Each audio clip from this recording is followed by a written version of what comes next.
So you always want to be prepared to set goals, to be really disruptive. Diversity is fundamental. It is just trusting those super strengths. to recover from those failures and learn from them. Humility looks like the softest word, but it's kind of the hardest. We ourselves are in beta mode.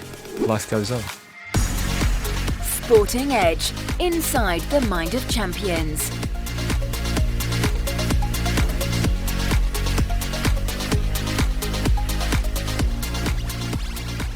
Welcome to the Inside the Mind of Champions podcast. My name is Jeremy Snape. I'm a former England cricketer with a master's degree in sports psychology. Since retiring, I've been fortunate to work with and interview some of the world's most successful thinkers and performers, and I'm passionate about translating their habits and routines into practical strategies to help you become more successful. In each episode, I'll be dissecting a common performance challenge to help you improve your mindset, your leadership, and your team performance. To me, our mindset is the next frontier, so let's find out why.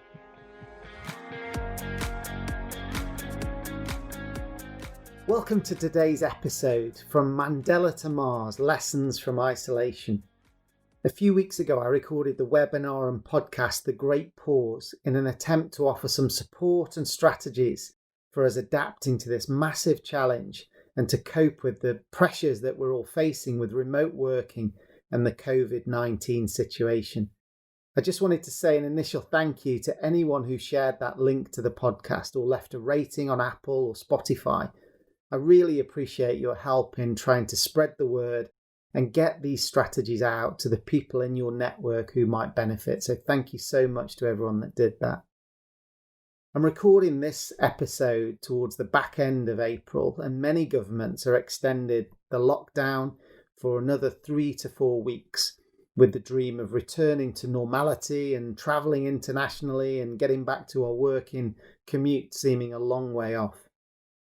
So I thought I'd dig into our Performance Zone library again for you. This is our digital platform which gives our clients access to all of the interviews that myself and my team at Sporting Edge have conducted over the last decade. I think there's about 100 incredible people that we've interviewed in that time.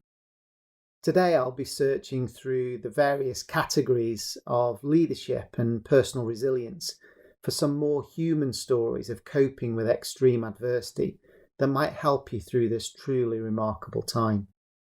What I'm going to share is some excerpts from 3 interviews which I carried out as part of our resilience research, and they focus on one central theme: how we can cope in isolation. I hope you yourself are staying safe and well as you listen, and for those of you who've been ill yourself or have had loved ones who've been ill or even passed away, my heart goes out to you. It's easy to forget, for those of us just in isolation but feeling safe, that we're far removed from the trauma. But behind every one of those government statistics that we're seeing on a daily basis, it's a real family trying to make sense of a very recent tragedy. So we're thinking about you at this time. And I'm not trying to offer some quick, flimsy motivational boost to say you must have learnt a new language or how to play the guitar during this challenge. But if you're out walking your dog or you're trying to switch off from that barrage of wall-to-wall news bulletins for an hour, then I really hope this podcast gives you some comfort. I know that we all have our own unique context that we're trying to wrestle with, but the one thing we all share at the moment is living in isolation. And today's insights have really made me think, and I hope they do the same for you. It's almost like it's taken this global pandemic to provide this reflective pause. So here goes. From Mandela to Mars, Lessons from Isolation. Back in 2008, I started to work with the South African cricket team after retiring and studying my master's degree in sports psychology to help them on the coaching and psychology side. It was a massively fulfilling chapter of my career and my life because this team of incredibly talented individuals was so diverse, with I think 7 different cultures in that team, and they galvanized together around this central dream of being the #1 test team in the world rankings, and they did that. So it was an incredible experience to be part of that coaching team. And one of the themes that we were looking to bolster at the time was resilience. And as ever, coaches are always looking for new ways to bring these principles to life. And the team management at the time had access to a very special man called Ahmed Kathrada, who came to share his story with the players in one of our camps. I remember that few hours vividly, and it had a profound effect on the players, just as it did with me. This wasn't just any old story loaded with theories and niceties. This was a compelling, gritty, human story of a man who'd been in prison with Nelson Mandela for 26 years. Ahmed Kathrada sadly passed away in March 2016, aged 87, but his insights and legacy will last forever. How many people can really say that they changed the world? Well, this group of 8 men did just that, and we're about to hear how. To set the scene, Ahmed Kathrada was a student activist protesting against the apartheid regime and joined Nelson Mandela and the ANC in many of the meetings and protests. When the ANC was banned, the group of 8 senior leaders met in a secret farmstead and got captured just outside Johannesburg in the suburb of Rivonia. They were sent to court in what was dubbed the Rivonia trial, and they feared the death sentence. Kathrada was told by his lawyers that there was little or no evidence to tie him to any of the major misdemeanors and that he could probably walk free. But instead, fearing that Nelson Mandela, if he was left alone or in a small group, would probably be killed by his captors. So he stood by his beliefs and his fellow protesters and spent 26 years in prison on Robben Island in Cape Town. After initially meeting Ahmed Kathrada as part of my work with South Africa, I had the chance to meet him again one-to-one in London in 2015 to hear his story, and it was an absolute pleasure. So I'm going to share some insights from his interview on our Performance Zone library with you. In this first insight, he shares the story around the personal choice he had and why he chose to commit alongside his 7 comrades. I was part of a team. So you have that in mind, you have that responsibility to stick with your team.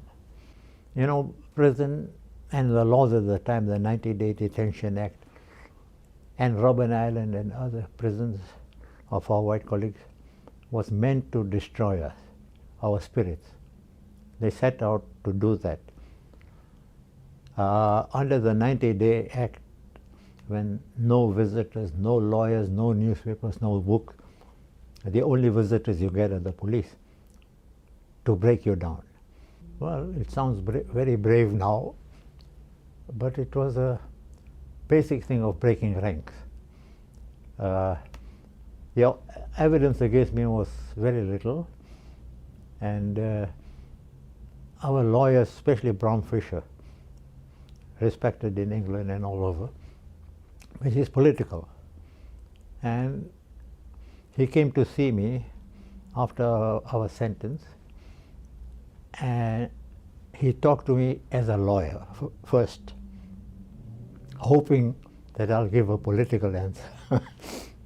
So as a lawyer, he had to tell me that the evidence against me was very little and had every chance of either getting off completely or a reduced court case. As a politician, he had hoped to get the answer that I gave, that I don't want to break ranks.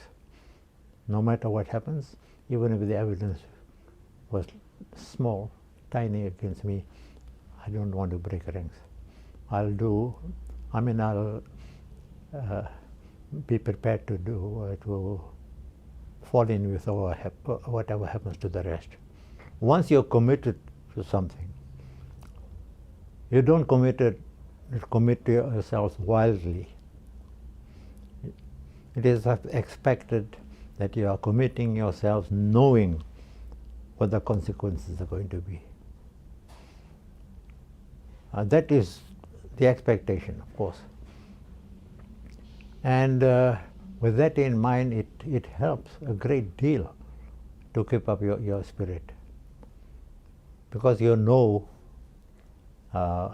what you have committed to.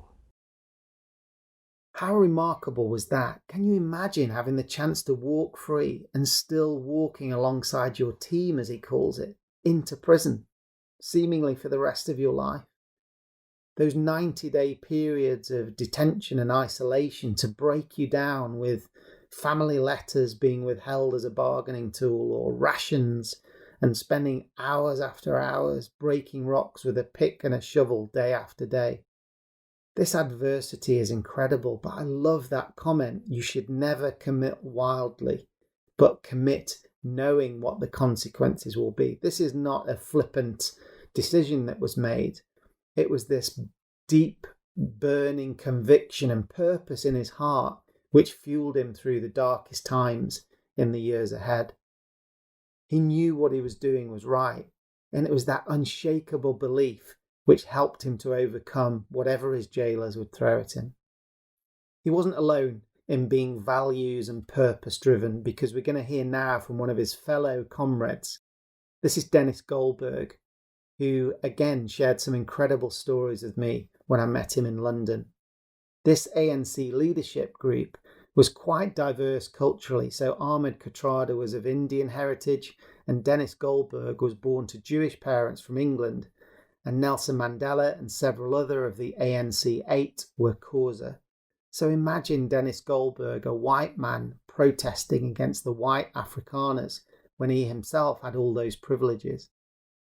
In his 2016 book, A Life for Freedom, he explained that the night before the Rivonia trial, their lawyers had said that their fate was looking particularly bad, with the death by hanging verdict as the most likely. So Denis Goldberg offered to take complete blame and suggested that many of the crimes were done by him, but the others refused his offer. The next day, the judge declined the death sentence and gave all 8 of these ANC leaders 4 life sentences each. Denis Goldberg was 31 at the time. This clip from his longer interview provides a window into his motivation, a motivation which helped him to endure over 22 years in jail and missing some major life events, including the death of his parents. This is Denis Goldberg's purpose. I've lived my life in the belief that life has meaning through service to others. It's not about oneself, but it's using oneself and one's abilities to benefit others. I do have to talk some politics. I got involved in politics in South Africa, which led me to 4 life sentences and ultimately 22 years in prison, because I did not want to be one of those responsible for the brutality of the apartheid system. The purpose in life is to make life better for other people, not my people or your people, but all people, to the extent that one can. The cost to one, well, more recently we have this African term of African humanism. The word is Ubuntu. Archbishop Desmond Tutu utters it often. And really it says, I am who I am only through others. I live in a society. I can't be wolf all alone. And we live in a wolf all alone society where our media promote bling and celebrity status, not on the basis of what you do, but of what you look like. Are you skinny enough to be a model, and so on. People who are rich at the expense of others and become famous, and lords and ladies and what have you, which is the opposite of everything I've believed in. I was pleased many years after I was free again to be given a book by an Austrian psychiatrist, psychotherapist, Viktor Frankl, Man's Search for Meaning, and the search for meaning is, how do I be of service? His experience in a Nazi concentration camp for 4 years, which led him to his theory, was that those who felt their lives were useless, that it was a waste of time, that survival was meaningless, died very quickly. Those who felt they had a purpose in life seemed to be stronger and survive. I can't replicate it, but that was my experience in prison. Those who were strong supported those who were not so strong. And all of us went through periods of depression, of exhaustion, and being buoyed up by the others. You don't do it on your own. You can do if you have to, but so the idea of service to others. You're in a team. How do I best contribute to the team? It's not about me being the virtuoso, the one who always scores multiple centuries. It's how do you encourage other players? You consciously don't run somebody else so that you can get your 100th run, or 50, whatever it is. Because the team is more important than oneself. We had some lovely discussions about cricket after that, and Denis is a real lover of the game. But how incredible this philosophy, this Swahili philosophy of Ubuntu, this sense that we're not measured by our business card or our house or our car, but by the impact we have on others because we're part of an interconnected community and society.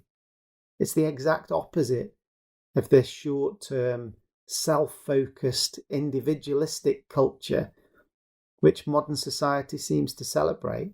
Who's the winner? What do they earn? What have they got? This philosophy of Ubuntu is all about what do we give? How do we help other people thrive? And here again, we've got a passionately held purpose sitting at the core of Denis Goldberg's character, to live a life of service for others. After all, this is a guy in prison with a handful of key people committed to end apartheid for all of South Africa's 50 million people forever. I mean, what an incredible cause. I wonder, as we re-emerge from the COVID-19 crisis, if you and I will make any different choices for ourselves, our families, our communities, and our businesses to serve others more widely as a definition of success rather than just thinking about our own achievements. And will we define a longer term intent that steers us and guides us to each of those daily steps along the way? This great pause gives us the time to reflect on what's really, really important to us. But will we move from reflection to action? So action is the key, and while having a guiding dream or goal is clearly critical to resilience, we also need a more tangible and immediate coping mechanism. I was interested to see how Denis coped on a daily basis in those dark moments when his hope was running thin and his freedom was still decades away. This is what he said. Low moments. Wondering about your children, wondering about your wife, wanting her to be there when you come out, if ever you come out, but having said you're in the prime of your life, you must live your life to the fullest. In other words, it's not a Victorian attitude of a sexual loyalty when you know it's not going to happen anyway. And if you were the one outside, you wouldn't be celibate, whatever happened. So all of these things have their effects. A letter that doesn't arrive, knowledge of illness, and just sheer exhaustion from battling to uphold your dignity and demand the respect of your jailers who are trying to break you. As time goes by, the pit of depression gets deeper. You struggle up, you get your fingers over the edge of the pit, metaphorically speaking, and somebody comes along and stamps on them. But you have to persist because you're not going to let them defeat you. You're not going to be defeated because that is to allow those with the meanest, most selfish and self-serving attitudes to triumph. That's resilience, the determination not to be defeated. And I think that's important. You know, the film Invictus uses a poem, I am Nelson Mandela allegedly gave it to Francois Pienaar, the South African rugby captain, Springbok captain. According to Wikipedia, that's not the poem or the words that he actually gave to Francois Pienaar. The author of the book on which the film was based decided that was a better, more dramatic poem. Actually, the words that Mandela gave to Pienaar were from the early 20th century American President Theodore Roosevelt. The speech is called "The Man in the Arena," because it is the man in the arena who gets on the bucking bronco and stays on as long as he can, and even if he gets thrown off, he gets back on again. It's the man who gets covered in dust, it's the man who sweats, it's the man who tries and fails and in failing learns. That is important. Not those who sit and talk and say, if only, but get in and do. It's a bit of an anti-intellectual speech, but nevertheless, it's the being involved and engaged that's important. And it's out of remembering the engagement, the engagement, that one triumphs. And you have to triumph over yourself and your circumstances, and you have to help others. Me, I made the Christmas tree every year in prison. I made sure that everybody got birthday cards and Christmas cards from everybody else, because you had to build unity. You're not just on your own. It's your birthday, your wife's, your wedding anniversary. Somebody has to remember it and be there for you. It was about solidarity. It was about serving others. That was my contribution to leadership. There were a few other things, but... So again, you can hear that defiance and conviction in his voice. He was not going to be swayed away from what he really believed was right. He was not going to be beaten.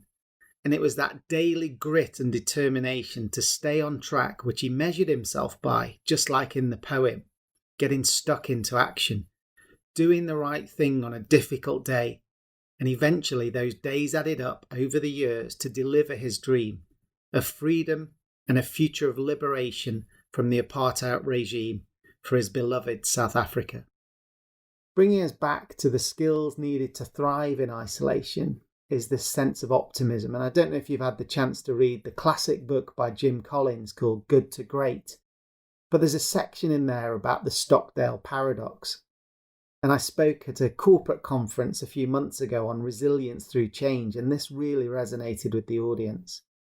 This is the story of Admiral James Stockdale from the US Navy, who was captured and spent 7 years in a Vietnamese prisoner of war camp. And he said that it wasn't the optimists that survived that terrible time, because they were hoping that they'd be released at Easter, in the summer, by Christmas, by their birthday, and they were broken-hearted every time that didn't come true. And it also wasn't the pessimists who survived, because they couldn't see the point. They knew they were going to die in there, and they were proved right. It was the people who had the discipline to face the brutal reality of their current situation, but also knew that they would prevail in the end. He himself endured torture, but knew that if he could get through those periods, it would be a defining time in his life. And after his release, he actually said that this was an experience that he would never trade. So facing up to the brutal reality of the current situation, yet seeing it being a powerful experience for our transformation or resilience bank account for the future, it's incredibly powerful. So for Stockdale, the antidote to isolation and adversity was this potent cocktail of realism and optimism. So let's take a step back now and use the search categories in our Performance Zone library to select another video insight from resilience but also this looks at a fascinating area of coping in isolation. Professor Gro Sandal from Bergen University in Norway has researched the psychology of extreme environments for many years and has studied the astronauts and cosmonauts on the International Space Station. So talk about feeling disconnected from the real world. Here's Gro explaining how the astronauts have to combat boredom on their long missions, such as the ones that are being planned at the moment to Mars. It's predicted that these would take 9 months of travel time each way and call for around 500 days on Mars itself, so an incredibly long time. And while many of NASA's engineers are working out how to get the rockets to give the spacecraft enough physical and chemical energy to make the journey, the psychologists are considering how to prepare the astronauts to have enough emotional energy to make the trip, with stress and boredom being the key threats. Yeah, it's very interesting because if we look at the psychological challenges related to a Mars mission, boredom and monotony is going to be one of the biggest psychological issues. So, and that's also an issue of crews on board the space station who stay there maybe for 6 months or longer. There is a danger, of course, with boredom. You become less alert, and which may increase your reaction time if something critical occurs. So that makes it extremely important to cope with boredom and monotony. What we have seen is that for crews which we have confined on Earth, for example the Mars 500, they were extremely creative in terms of trying to break monotony. They had all kinds of celebrations, which kind of was a kind of vitamin to them. They celebrated just everything, like Chinese New Year, Russian New Year, European New Year, all kinds of birthdays, weddings of people in their family, and even Putin's birthday. And they did that very purposely because they wanted to break monotony. And so to keep alert in that way is important. But besides the things they did as a crew, they also have individual missions, which they were devoted to. And we know that also from the space station. For example, your own astronaut Tim Peaks, he ran a marathon up at the space station, and that was one of his big projects. Other astronauts have made books, or they have been devoting much of their time to educational outreach. So they have different personal projects, and these individually tailored activities are very important to keep each one engaged and alert. That's important for the ability to handle a critical situation. But more generally, it's also extremely important with regard to maintaining psychological health. So this ability to control their attention is key rather than drifting around in zero gravity. They use these personal projects like Tim Peaks Marathon, some of the astronauts teaching over the web to coach children around the world, maybe take photographs or do specialist experiments to channel their motivation. Imagine no natural light, no night and day rhythm, sensory deprivation with no sound. So we have to build structure. The astronauts are building structure and time routines. They're writing a daily schedule with priorities and to-do lists with their time allocated in blocks to give them this sense of structure and routine and this daily purpose when it seems so irrelevant. And I love that idea of celebration being a vitamin for the soul. Proactively finding things between the astronauts to celebrate together and count down to. So what can you celebrate? Maybe it's your friends' birthdays, your parents' wedding anniversary, maybe even Vladimir Putin's birthday, which I look for incidentally, and it's the 7th of October. And if we're still locked down by then, we might need more than a vodka to get us through it, but put that in your calendar just in case. So we've heard about how the astronauts take a break and break their boredom with routines and personal projects and rituals, and how exercise is critical to keeping them healthy and alert. And I would absolutely say that we all need to remain energetic, because it's definitely a great way to burn off our frustrations. For me personally, I'm finding running being a brilliant transition between my home and work life, even though they're both happening in the same place at the moment. And I think if we can do something for ourselves that we feel gives us energy, or we feel proud of something that we've ticked off our to-do list before the day starts, then that really helps us. It's a little bit like when we remember those aeroplanes we used to go on in international travel, or when the air hostesses and stewards said, put your oxygen mask on first and then look after the children second. It's the same. I think if we do something for ourselves first, this isn't selfish, this is energizing for ourselves, going for a run, ticking off that element of the to-do list, and that gives us that satisfaction and more energy to be patient and tolerant when the kids come crashing into the kitchen. So have a think about what you can do to set yourself up for success so that you're 1-0 up before the day starts. But to be honest, being in a confined space with your closest family isn't always a fairy tale. I'll just check my wife isn't peering over to listen as I record this. But no matter how close you are, interpersonal tensions rise in confined spaces, because we're all being tested to adapt to a new context, a new working rhythm, having different people around us at this close proximity for 24/7. So I was really interested in Gro's insights in our high-performing team section around conflict, and to hear how the astronauts deal with this conflict in the most extreme of lockdown situations. Of course, the minor conflict, once you get hypersensitive in relation to others, and that may easily happen if you are confined in a small space together, then we all very often see, and almost always see, that people become very easily irritable. And when these minor reactions come, then a good strategy may actually be to withdraw from the situation. You learn a different way of coping with it. You absorb yourself in other activities, so that you don't actually go and discuss issues which are quite minor and which may escalate conflicts more seriously. But of course, when bigger, more essential problems, more performance relevant problems occur, actually to teach people how to communicate it, and also to kind of give people the assurance that it's okay to come forward with the conflicts.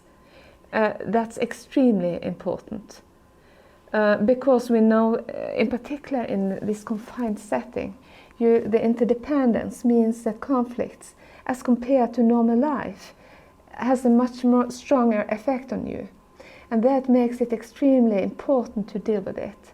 What we often see, by the way, is that when conflicts are not communicated, they are still channeled, or they are still ventilated. And sometimes we see this scapegoating of one individual who gets the blame for whatever. And a lot of aggression and irritation is directed towards this single poor person, who we know then, of course, will be very, very vulnerable to psychological problems and health problems. Or in space, it has also been observed a tendency of crews to displace aggression towards mission control.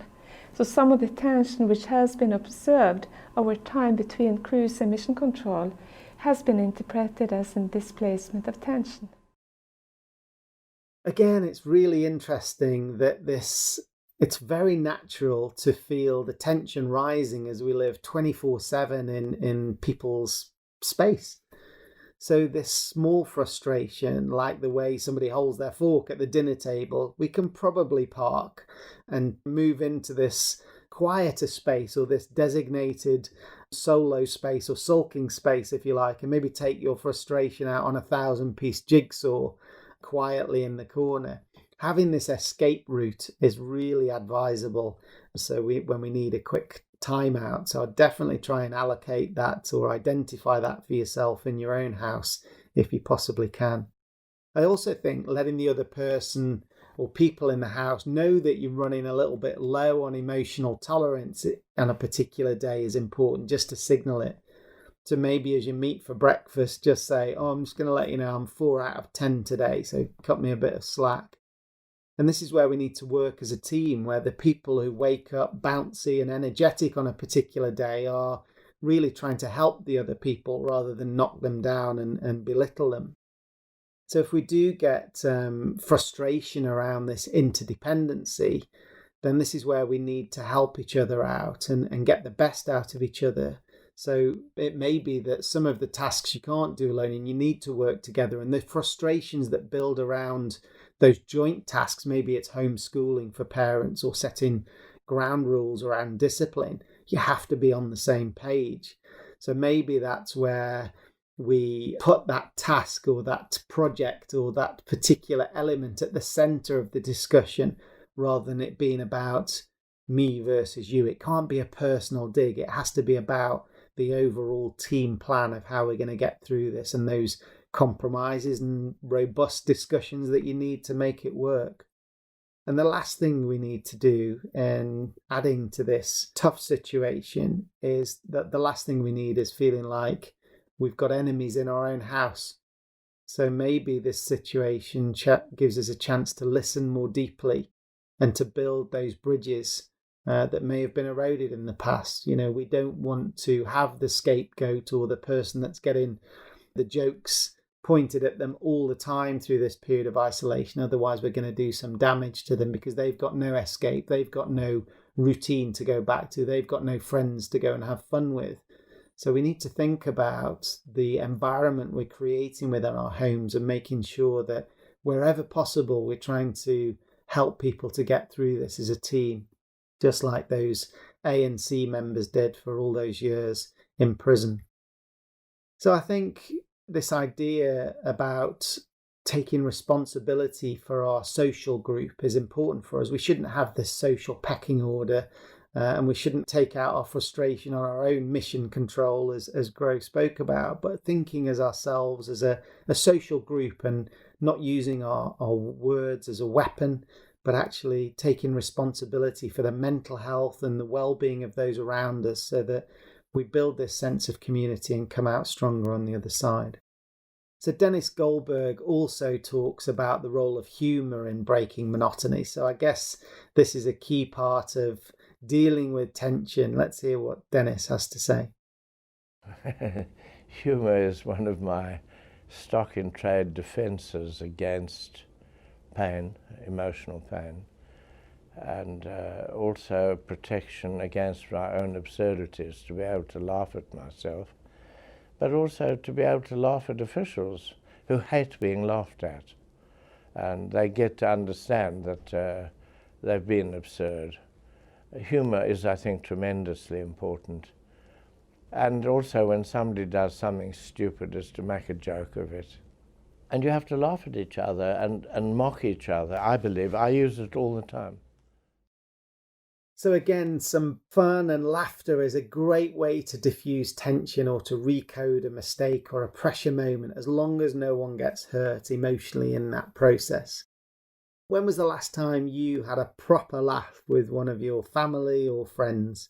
There are so many great GIFs and images and videos going around the internet at the moment.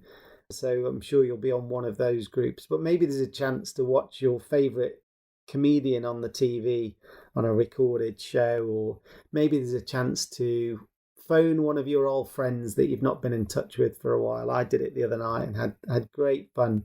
And that deep belly laughter is a great way to lift your spirits. So I think humour plays a vital role, as well as optimism, in getting through adverse times. And reading a recent research paper on coping strategies in these so-called ICE environments. The ICE stands for isolated, confined and extreme. And this paper was by Nathan Smith, one of our colleagues and associates at Sporting Edge, and Emma Barrett, showcasing some of these coping strategies were moving from this emotional catastrophizing where people worry about the long-term consequences of what's going on, moving to more of a rational risk assessment of, well, what's really going on? Let's break this down into smaller chunks, and what can I do to get in control of some of these situations so that, that end extreme doesn't happen.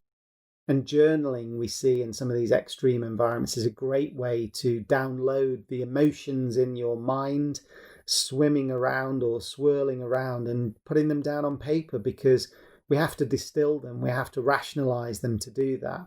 And it might also be fascinating as a view back on our lives in this period to read those journals and see how we coped and see how we were thinking and what our relationships were like, because this is a unique period in our history.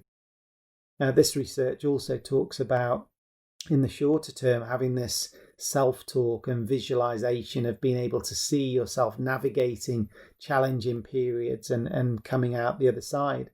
And also how people on Arctic expeditions or whatever it might be in the research, using cooking or learning new skills as coping mechanisms, because that's a really good way to spend the time and invest some of your creative energy in doing that. So I know in our house there's been a lot of baking going on, which is not great for our waistlines, but definitely very productive use of the time for the kids. And also staying connected via technology. I know many of you will be, even listening to this, you're staying connected, but on WhatsApp or House Party or whatever it might be, staying connected to your friends as a regular routine is a great way to make sure you feel part of a community, and that stays, even though it's not face to face, but you're replicating it in the best way possible. So the role of leadership is also absolutely critical here. And this insight from Ahmed Kathrada shows why Nelson Mandela had such loyal followers. And it provides a hint as to how great leaders respond to adversity. Let's go back to Ahmed Kathrada's insights now about that incredible period of history. His great strength was leadership, courage, and lead by example. In prison, for instance, the ultimate protest is through hunger strikes. Now, he was suffering from high blood pressure, as all four of our leaders were. And he could have easily be exempted. He refused. On health grounds, he could have easily taken advantage of this. He refused. Hunger strikes are the ultimate form, and he refused to be exempted. Took part in every hunger strike, so did Walter Sisulu. So every protest action, pick and shovel work, which none of us had done in our lives. Again, they could have been, because of age and high blood pressure, could have been exempted. 13 years that we did pick and shovel work, it was hard work at the beginning. Refused to ask for exemption. So leading by example, that was what we learned from our leadership in prison. So just as Ahmed Kathrada recalls there this ability for leaders to show selflessness in the face of adversity, this was a huge inspiration for the rest of the inmates in Robben Island. And as Denis Goldberg now recounts the same message in this powerful story about Nelson Mandela. The great Nelson Mandela, a comrade with some bug who's vomiting and has diarrhea, and Nelson Mandela nurses him and cleans up and cleans his clothes and washes his clothes. I've done the same, but I'm not Nelson Mandela. And amongst his prison mates, there was tremendous respect, because he didn't stand back and say, I'm Nelson Mandela, I don't do that, you do it. He always led from the front. He never said, take up arms and I will order you. He was up front. And there are times when you simply have to lead and stand by principle. So we can't compare our current context to being in prison in Robben Island, but maybe as leaders we can reflect on how we use our authority. With virtual meetings, there's less power dressing and less dominant body language, and maybe more equal talk time in our online meetings. The hierarchy might have been flattened as we're all in this together. And maybe this lesson for our alpha leaders is the need to lead through influence and not through dominance, to be respected for the sacrifice and commitment rather than being feared by the rest of our group by using our power. So this period gives us all a time to reflect and emerge making different choices about our life and our leadership and our businesses. But another key insight from the interview with Ahmed Kathrada shows us the power of optimism in helping people to overcome adversity. He tells this powerful story of the prisoners being dropped off on Robben Island, this remote island, in an incredibly austere place. So there is this, you talked about this block of concrete on the way to the Penguin Walk on Robben Island. And where there, on one of those blocks, someone had inscribed, when it was wet, ANC is sure of victory. August 1967, I think. Now the 60s were very bad, in jail and outside of jail.